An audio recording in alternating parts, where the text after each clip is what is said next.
마가복음 16장 14절 한 절을 보겠습니다.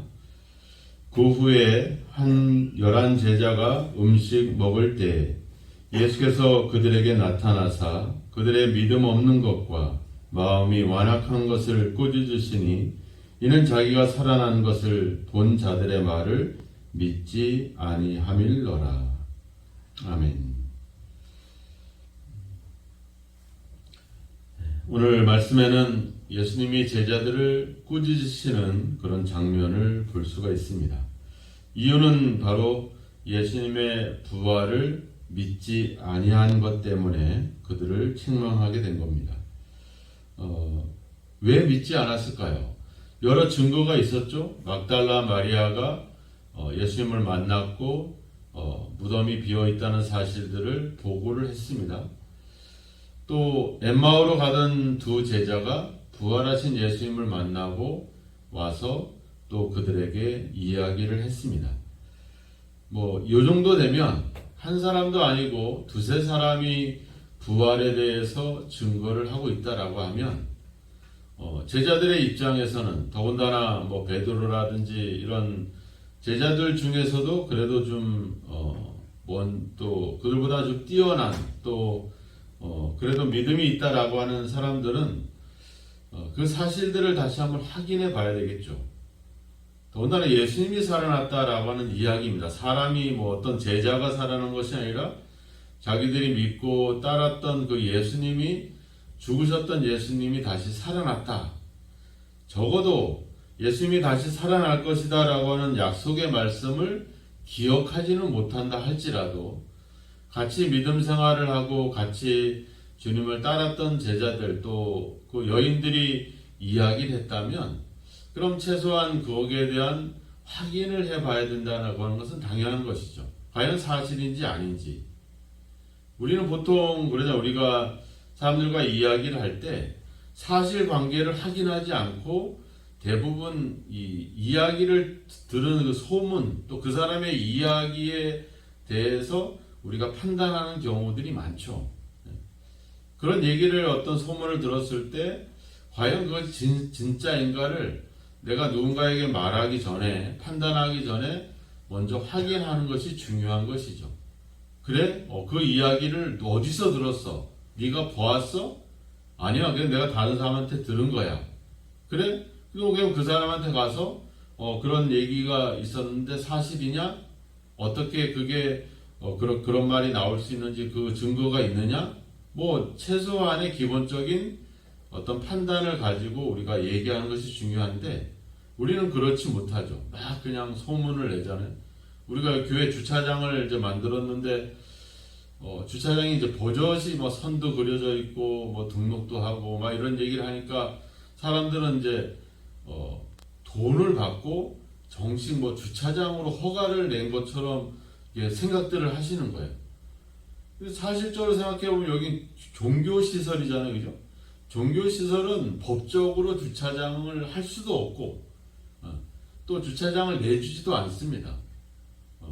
그러면 그런 얘기가 있을 때 그래? 이제 교회가 땅 장사도 하고 이제 주차장 장사도 하나 보다 이렇게 막 얘기하는 게 아니라 그런 사실관계를 하게 보면 아무것도 아니잖아요. 그죠? 개방을 했는데 우리가 저기 땅 주인도 전화를 하셨더라고요. 이제 주차장으로 허가를 내고 돈을 받는 식으로 들으셨나 봐. 그런 관계들이 있을 때 그래서 교회를 막 욕하고 비난할 게 아니라 교회가 왜 저런 일을 했을까라고 한 번만 생각해 보면 결국 주민들을 위해서 우리가 우리 교회도 깨끗해지는 거지만 주민들이 좋은 환경에서 쓸 수 있게 시에서 그냥 돈을 주겠습니까? 교회에다가 돈을 줬다가는 난리가 납니다. 근데 주민들을 위해서 세금을 이렇게 우리한테 지원을 해줘서 환경을 깨끗이 해서 그나마 좀 좋게 쓰게 하도록 하기 위한 또 우리도 그런 차들을 잘 관리하고 안전하게 하기 위해서 무분별하게 쓰지 않고 주민들이 쓸 수 있게 또 등록도 해주고 이렇게 어떤 그런 배려들을 갖고 있는 건데 사람들은 그냥 이 겉으로만 보고 막 판단을 하는 거죠. 그게 왜 그러겠습니까? 왜? 우리가 그렇게 하는 행동들은 대부분 우리의 이익 때문에 그렇죠. 내한테 이익이 되고 나한테 보탬이 되면 우리가 비난하거나 이러지 않지만 이게 이 일을 통해서 뭔가 좀 뭐 자기의 내가 옳다라든지 또 내가 더 잘났다라든지 이런 얘기들을 하려고 하는 것이죠. 자, 제자들이 이야기를 했는데 베드로에게 예수님이 나타나지 않았어요. 또 야고보나 요한에게 부활하신 예수님이 나타나지 않았어요. 누구에게 나타납니까? 귀신 들렸다가 치료를 받았던 그 여자들에게 나타났죠. 또 글로바라든지 이렇게 좀 이름도 없는 제자들에게 나타난 거예요. 이 사람들은 무슨 생각을 할까요? 아니, 내가 그래도 예수님의 제자인데 예수님이 부활했다면 당연히 나한테 먼저 나타나지 않았을 것인가 하는 생각들을 갖고 있는 거죠. 이게 성경에 정확하게 나와 있잖아요. 여기 나오죠. 마음이 완악했다. 이 말은 뭐예요? 마음이 딱딱해졌다는 거거든요. 마음이 굳어졌다는 거죠. 바로 왕이 하나님이 이스라엘을 내줘라 라고 했을 때 바로 왕이 이스라엘 백성들을 계속 붙잡고 있었잖아요. 그러니까 하나님이 재앙을 자꾸 내리잖아요. 근데 바로 왕이 계속 붙잡고 있잖아요. 왜 그래요? 자기가 더 힘 있고 자기가 더 능력 있고 자기가 더 잘났다 이 얘기를 하고 있는 거죠. 네가 아무리 하나님이라고 해도 아무리 해봐라. 내가 이 이스라엘 백성들을 내어주나 봐라.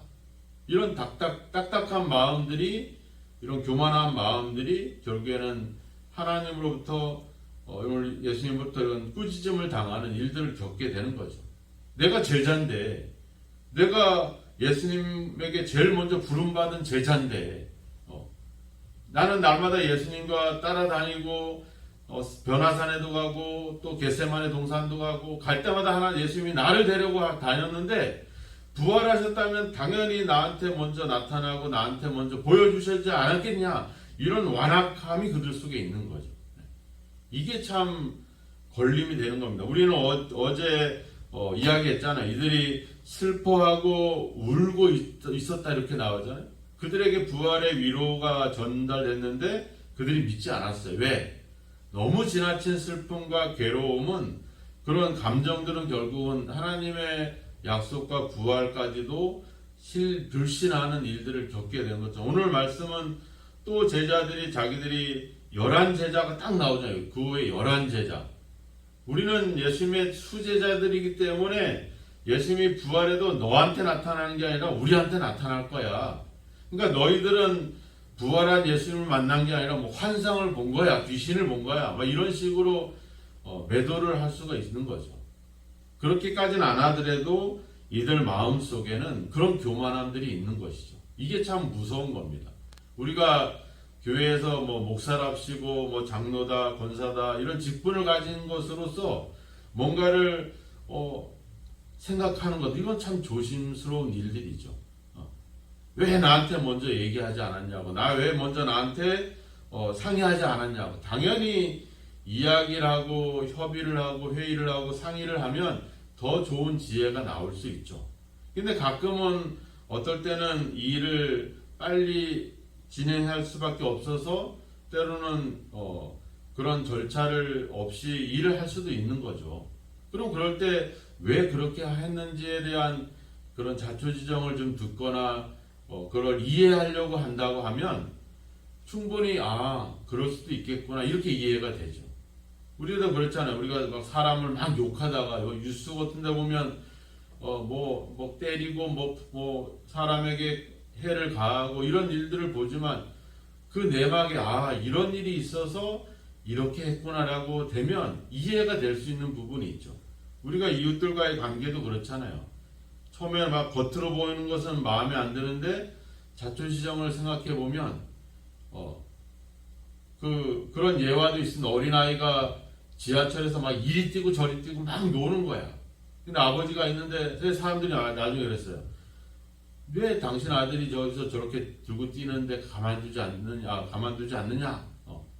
아버지에게 막 책망을 했어. 그러자 아버지가 지금 저 아이 엄마 장례를 치고 오는 중입니다. 이 얘기를 딱 던졌을 때 사람들은 더 이상 할 말이 없죠. 거기서 이해를 하게 되고 뭐를 할 수 없죠.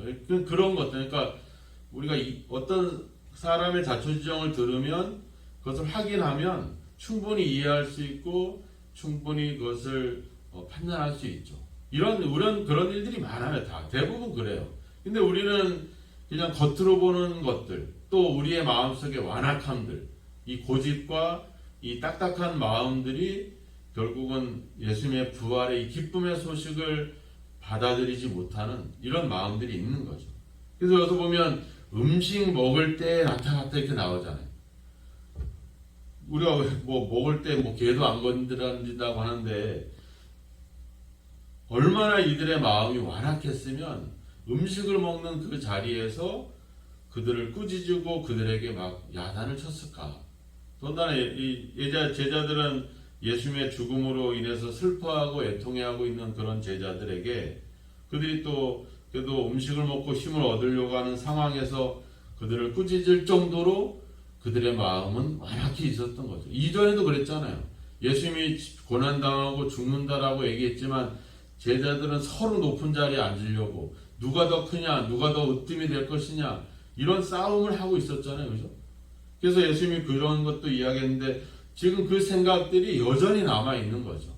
내가 누군데, 내가 제자인데 부활해도 나한테 먼저 나타나고 예수님이 와도 나를 먼저 부르겠지 하면서 다른 사람들의 이야기를 불신하고 믿지 않는 이런 행동에 대해서 예수님은 그들을 책망하고 꾸짖고 있다라고 하는 것입니다. 우리도 과연 우리의 교만함과 우리의 마음이 굳어져서 이런 어떤 불신적인 행동들을 하고 있지는 않은가. 우리가 예수님 앞에 늘 다른 사람들과 또 예수님의 말씀을 받아들일 그런 마음의 준비, 마음을 열지 않고 마음을 닫아버리고 뭐 묵살합시고 또 우리가 또 믿음을 가진 자로서 또 우리가 안 믿는 사람들 앞엔 또 우리 믿음을 가진 것이 또 권세가 되는 거죠. 그래서 너는 안 믿어서 막 정죄하고 판단하고 심판받을 거라고 막 그렇게 아주 극단적으로 그런 표현들을 쓰고 이런 행위들을 우리는 참으로 경계를 해야 될 겁니다. 오늘 우리가 마음이 완악해서 이 예수님의 부활을 믿지 못하는 것처럼 어떻게 보면 예수님이 이제 다시 오셨을 때도 우리가 그런 판단을 할 수도 있겠죠. 우리가 내가 뭔데 내가 알아도 네보다 더 똑똑하고 내가 믿어도 너보다 더 오래 믿었는데 예수님이 재림하면 내가 더 잘 알겠지. 뭐 이런 식으로 어떻게 보면 그런 완악한 마음들이 오히려 예수님을 맞이하지 못하는 그런 어떤 오류를 범할 수도 있다라고 하는 겁니다. 오늘 예수님이 부활하시고 나서 제자들에게 기쁨으로 나타나면 좋을 텐데 그들에게 나타나셔서 그들을 꾸짖고 있는 이 장면을 보면서 우리 또한 우리의 마음이 완악해지진 않았는지 또 우리가 그냥 겉으로 보이는 것만 판단하고 또 우리 스스로 교만한 마음들을 갖고 있진 않았는지 한번 우리 자신들을 돌아보면서 늘 겸손히 주님의 말씀을 받아들일 수 있는 그런 열린 마음들을 가져야 되겠다. 에스겔에서 이야기한 것처럼 이제 굳은 마음을 버리고 부드러운 마음을 가져야 되겠다. 그래서 에레미야도 너희의 그 굳은 그 땅을 경작해라, 일궈내라 이렇게 얘기하고 있죠. 우리의 마음이 굳어지지 않도록 오늘도 우리가 기도할 때 하나님 우리의 마음들이 늘 부드럽고 열린 마음이 돼서 늘 주님의 말씀에 대해서 또 다른 사람들의 이야기에 대해서 잘 귀 기울이고 또 신뢰할 수 있는 그런 마음을 갖게 해달라고 기도하시고 또 오늘도 무슨 일을 행하시든지 고집을 부리거나 우리의 마음, 교만한 마음들을 내려놓고 오늘도 겸손히 주님을 섬길 수 있는 그런 믿음의 역사가 있기를 주님의 이름으로 축원합니다. 기도하겠습니다. 하나님 아버지, 저희들의 마음이 완악했음을 고백합니다. 우리 아버지 주여 믿음도 우리의 아버지 직분도 큰 권세인 양 아버지 그렇게 교만한 자세들을 취함으로 하나님의 말씀과 하나님의 약속을 불신하고 저버리는 아버지 그런 아버지 주여 잘못을 저지르고 있었던 저희들의 삶이 있었음을 고백합니다.